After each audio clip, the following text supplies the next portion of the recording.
오늘은 큰산 시리즈 다섯 번째 시간입니다. 두려움의 큰 산이 하나님의 역사로 평지가 되는 이런 은혜를 사모하면서 말씀을 상고하도록 하겠습니다. 사람이 최초로 경험하는 것이 두려움이라고 그래요. 어린아이가 태어나면 으앙하고 울음을 터치는 것도 갑자기 바뀐 환경의 두려움 때문에 울음을 터뜨린다고 그렇게 아동 심리학자들이 말하고 있습니다. 보편적으로 우리가 두려움을 말할 때 두려움과 공포 이렇게 말을 하지요. 같은 의미라고 이해했기 때문에 두려움과 공포 이렇게 같이 붙여서 사용하는 경우가 많아요. 그런데 이 두 단어를 분류해서 해석을 하면 해석이 달라요. 두려움이라고 하는 것은 아직 앞에 일어날 일에 대한 예측과 판단을 자기 스스로 해서 두려운 마음을 갖게 되는 것을 두려움이라고 그래요. 그런데 공포는 현실적인 문제예요. 공포는 우리가 직면하게 되는 큰일 때문에 공포감을 느끼게 되는 거예요. 저는 어려서부터 마음이 약해요. 두려움을 잘 이렇게 느끼며 살아요. 그래서 국민학교 초등학교 다닐 때 선생님이 종례를 하면서 내일은 예방 접종하는 날이니까 준비하고 와 그러면 밤새 잠을 못 잤어요. 그 주사 바늘이 어떻게 내 몸에 들어간다는 생각을 하면 소름이 끼치고 너무너무 두려워서. 그리고 이제 주사 예방사를 놓는 날에 줄을 쫙 쓰잖아요. 그럼 왜 이렇게 빨리빨리 맞는 거예요? 안 갔으면 좋겠는데 막 제 가슴이 쿵쾅쿵쾅 뛰어서 감당할 수 없을 정도로 너무너무 두려운 거예요. 오늘서 여러분에게 고백하는 거지만요, 제가 50대 중반까지 국가 건강검진도 못 받았어요. 왜요? 혹시 결과가 잘못 나올까 하는 두려움. 지금은 아니지만 그런 두려움이 저에게 있었어요. 두려움이라고 하는 것은 앞날에 있을 일인데 일어나지 않았어요. 그런데 제가 미리 걱정하고 하는 게 두려움이에요. 1990년대에 우리 교회 예배당을, 저쪽 예배당을 건축할 때 인부들이 교회 와서 막 이렇게 예배당을 건축하는데 제가 가만히 있을 수 없어 좀 도와준다고 높은 데 올라갔다 떨어지는 사고를 제가 당했어요. 다행히 다치지 않았는데 그때부터 제가 고소공포증이 생겼어요. 지금도 그래요. 1m 이상을 못 올라가려고 하면 사다리만 딱 봐도 벌써 두려움, 공포가 오기 시작하는 거예요. 이 공포라고 하는 것은 현실적인 문제예요. 그래서 두려움과 공포는 달라요. 자, 오늘 본문의 배경은 이렇습니다. 이 말씀을 사실 이사야 41장 10절 말씀을 믿는 성도들이 빌사일삼 빌립보서 4장 13절 내게 능력 주리시다 내게 모든 것을 할 수 있느니라는 말씀과 더불어서 가장 많이 삶에 적용해서 힘을 얻는 말씀이에요. 그런데 이 배경을 모르고 그냥 그 41장 10절 말씀만 쏙 뽑아서 적용을 하기 때문에 적용이 잘못되는 경우가 비일비재해요. 자, 오늘 이 말씀을 주신 배경은 이렇습니다. 이스라엘 백성들이 유다가 주전 586년에 멸망을 하지요. 멸망을 해서 바벨론의 포로로 끌려가요. 바벨론까지의 거리는 2400km, 엄청 멀지요. 자, 우리 한반도가 몇 리예요? 우리 한반도가 몇 리인지 모르세요? 놀래도 모르세요? 삼천리, 그죠? 삼천리면 1200km잖아요. 그러면 이스라엘 땅에서 바벨론까지 2400km니까 우리 한반도를 백두에서 한라까지 이렇게 2번 왔다 갔다 하는 거. 그게 먼 거리예요. 70년 포로 생활이 끝나갈 때쯤 하나님께서 이스라엘의 그 선지자 이사야를 통해서 앞으로 바벨론의 포로 생활이 끝이 나고 너희는 고국으로 돌아가서 성전을 재건하고 다시 일어설 거다 이런 예언을 하는데 두려운 거예요. 그 갈 길이 몇 리라 그랬죠? 2400km. 그런데 오늘날 같이 교통이 편하지 않잖아요. 험산 줄령을 지나서 가야 되잖아요. 그런 말씀을 듣고 나서 백성들이 두려운 공포 속에 빠지는 거예요. 그래서 하나님께서 오늘 말씀을 반복적으로 주세요. 이사야서 전체를 보면 두려워하지 말라는 말이 자주 나와요. 오늘 본문 이사야에서 41장 10절에도 두려워하지 말라, 또 43장 1절에도 두려워하지 말라, 또 51장 7절에는 그들의 비막을 두려워하지 말라. 그러면 지금 그들이 처한 입장은 두려움 가운데 있다는 거예요. 그래서 두려워하지 말라는 말씀을 주고 있어요. 여러분, 두려움이라고 하는 것은 심리적인 현상이에요. 어떤 사람은 아무것도 아닌 일에 두려움을 느끼고 어떤 사람은 큰 일인데도 별로 두려움을 느끼잖아요. 그런데 이 심리적인 두려운 문제가 빨리 해소되지 않으면 질병으로 이어진다는 것은 상식적으로 다 알고 있잖아요. 그래서 두려움이 빨리 평지가 돼야 된다 하는 것을 우리가 알 수가 있는데, 보편적인 예로 1차 세계대전 중에 엄청난 전염병이 창궐을 했대요. 그래서 1차 세계대전 중에 전염병이 막 이 나라 저 나라 이제 막 창궐하니까 사람들이 나도 전염병이 들어서 죽으면 어떠나 그렇게 공포감에 시달리다가요, 전쟁으로 죽은 사람보다 전염병에 대한 공포로 죽은 사람이 많대요. 그와 같이 두려움은 우리가 빨리 해소해야 된다는 것을 우리에게 가르쳐 주고 있어요. 자, 우리가 두려워하는 이유는 크게 두 가지예요. 하나는 불확실한 미래 때문에 두려워해요. 이대로 가면 내가 지금 진 빚을 갚을 수 있을까? 아니면 이 어려운 상황이 반전돼서 성공할 수 있을까? 불확실한 거예요. 이런 것 때문에 두려움이 우리에게 찾아오는 경우가 많이 있어요. 또 하나의 두려움은 권한 밖의 일을 당했을 때 두려움이 오는 거예요. 예를 들어 내 몸이 많이 아파요. 여러분, 내 몸이 아플 때 내가 치료할 수 없잖아요. 의사를 의지해야 하잖아요. 그런데 의사도 사람이라는 생각이 드는 거예요.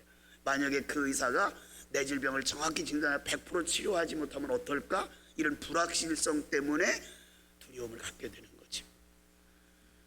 성경의 두려움은 항상 믿음과 연관되어 있어요. 오늘 우리가 399장 찬양을 은혜롭게 불렀죠. 어린 양들아 두려워하지 말아라. 그런데 그 두려움을 무엇으로 이겨요? 찬송가를 그냥 불렀군요. 오직 믿음으로, 오직 믿음으로. 그래요. 성경에는 항상 두려움을 해소할 수 있는 방법은 믿음과 연결되어 있다는 것을 여러분들이 기억하시면 되겠어요. 자, 성경에서 말씀하시는 믿음, 그러면 우리는 보통 이렇게 생각해요. 오늘 41장 10절을 적용할 때 두려워하지 말라, 내가 너와 함께함이니라, 이런 말씀을 적용할 때 하나님께 물어보지도 않고 기도하지도 않고 계획도 세우지도 않고 어떤 신앙적인 관점도 없이 자기가 일을 터뜨렸어요. 예를 들어 사업을 시작했어요. 어려움을 당했어요. 너무너무 두려운 거예요. 이 빚을 어떻게 갚아, 이 막 불어나는 빚, 두려움 가운데 있어요. 그때 이사야 41장 10절 말씀을 딱 읽다 보니까 두려워하지 말라, 내가 너와 함께하며, 이 말씀이 딱 오는 거예요. 적용하면 맞을까요? 틀릴까요? 안 맞아요. 기도도 하지 않고 하나님의 뜻도 물어보지 아니하고 자기가 저질러 놓고 어려움을 당하니까 이사야 41장 10절 말씀을 끌어다 놓고 두려워하지 말라고 해서 두려워하지 말아야 돼. 아니에요. 이 말씀은 믿음을 전제한 두려움 해소예요. 하나님께서 이스라엘 나라로 본토로 복귀를 하는데 너희들이 가는 여정이 힘들고 어렵지만 그것이 나의 뜻이고 내가 정해놓은 길이기 때문에 너희들이 가다 어려움을 당할 때 두려워하지 말라, 이렇게 말씀을 주시는 거예요. 삶에 있어서 말씀을 잘 적용하면서 살아가는 여러분과 제가 되길 바라요. 무슨 말이냐면 오늘날 사회를 실용주의 사회 그런 말이에요. 내게 유익한 대로 모든 것을 해석하려고 그래요. 말씀도 그래요. 본문의 의도와는 전혀 상관이 없이 이 말씀이 내게 어떤 영향을 주는가, 어떻게 적용해야 되는가. 예를 들어서 이 말씀이 쓴맛인지 단맛인지 신맛인지를 모르고 무조건 내 구미에 맞춰서 해석한단 말이에요. 이런 것이 성경 해석에 맹점을 주는 경우가 있어요. 자, 이 말씀은 누구에게 주신 말씀이라 그랬죠? 멸망당하고 포로로 살면서 이스라엘에 기환하라고 하는 하나님의 명령을 듣고 불안해하는 백성들을 위해서 하나님께서 주신 말씀이다, 이렇게 말씀을 주세요. 자, 포로된 지 70년, 이미 두 세대가 지나갔어요. 바벨론에 포로됐을 때 태어난 아이가 지금 70살이 된 거예요. 그리고 근간에 태어난 나이는 1살이 됐어요. 근데 하나님께서 70년 동안 바벨론 포로 생활하고 있는 그들에게 본토로 다시 돌아가라 그랬어요. 쉽지 않았어요. 돌아가라는 명령은 쉽지 않아요. 그 출애굽 바벨론에 포로민으로 끌려올 당시에 그 어르신들은 고향에 가야지, 내 나라에 가야지 이렇게 생각하는데, 그 바벨론 본토에서 태어난 아이들은 전혀 부모님들이 갈 고향에 대한 그리움이 없어요. 현실이 좋은 거예요. 이 적응될 대로 다 적응했어요. 비록 포로민으로 살아가고 있지만 자신이 이게 고통을 당하는 건지 이대로 살아야 되는 건지 잘 몰라요. 그런데 그들을 향하여 이스라엘로 돌아가라는 말이 잘 어울릴까요? 잘 어울리지 않아요. 가는 길이 너무나 험난할 것도 알기 때문에 이 사람들이 쉽게 갈 수가 없어요. 우리가 잘 역사적으로 보면, 현실적으로 봐도 바벨론 나라는 메소포타 문명의 발상지예요. 거기 티그리스 강, 유브라데스 강이 있어요. 강을 중심으로 문명이 발달하잖아요. 자, 우리나라에 가장 부강한 도시가 어딜까요? 서울이잖아요. 그래서 서울에 뭐가 있어요? 한강이 있어요. 만약에 한강이 없다면 서울이 저렇게 큰 도시가 될 수 없어요. 발전한 도시들 보세요. 다 강을 끼고 있잖아요. 문명도 마찬가지예요. 문명의 발상지는 다 중국의 황하강, 황하 문명이잖아요. 여긴 메소포타미아 문명이 발달한 곳이에요. 그러니까 바벨론에서 먹고 사는 문제는 전혀 이상이 없어요. 그런데 여러분 생각해 보세요. 이스라엘 땅은 대부분이 사막이에요. 바벨론은 옥토예요. 심으면 열매 맺어요. 그런데 이스라엘은 농사질 땅이 별로 없어요. 그런 대로 가라는 것이 쉽게 받아들일까요? 안 받아들여지는 거예요. 그런 상황을 우리가 잘 기억하면서 가야 돼요.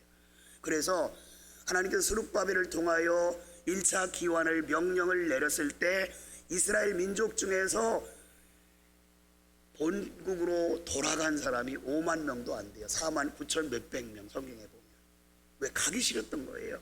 그 바벨론에 비록 포로민으로 살았지만 거기서 돈 맛을 알고 좋은 땅에서 살아가는 이런 맛을 안 사람들은 가기가 싫었던 거예요.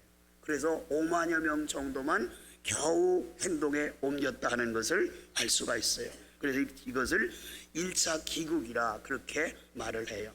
그때 하나님께서 나는 내 하나님이기에 너와 함께일 것이기에 두려워하지 말고 본국으로 돌아가서 무너진 성전을 복원하라는 말씀과 함께 하나님께서 약속하신 3가지 말씀에 두려움의 큰 산이 평지가 되는 비결이 담겨 있어요. 첫째는 하나님을 믿고 시도해야 돼요.